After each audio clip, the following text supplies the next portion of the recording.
আপনার নাম কি ফয়েজ? জি মানুষই ডাকে। জি, জি মানুষই ডাকে। মানুষই ফয়েজ বলে ডাকে। জি আপনি আপনি কি নিজেকে কি নাম দেন? মানুষই যেটা ডাকে ওই নামই আমি এটা মনে করি এই। ফয়েজ। জি আপনি রাজনৈতিকভাবে কি কোনো দলের সঙ্গে জড়িত? রাজনীতি তো করি, সেটা সবাই জানে এই। কিন্তু আমরা তো জানি না। আপনি না জানলে আপনার ব্যর্থতা। আপনার বাড়ি কোথায়? আমি একজন থাকে, সেটা তার ব্যর্থতা। তা যে কথা বলছিলাম আর কি, তা আপনার কি মনে হয় যে এবার বিএনপি ক্ষমতায় আসবে? তো মনে হয় কি আছে,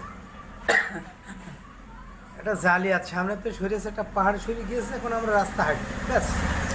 এটাই মানে আপনার এটাই ইচ্ছা, এটাই আপনার মনের আনন্দ যে একটা ফ্যাসিক্স চলে গেছে বাংলাদেশ থেকে, এটা আমরা মহা খুশি। ইনশাআল্লাহ। তো যাই হোক, আপনি এখন কি টি স্টলে বসে আছেন? না আমি ধান খেতে বসে আছি। আচ্ছা ঠিক আছে, এই পর্যন্তই।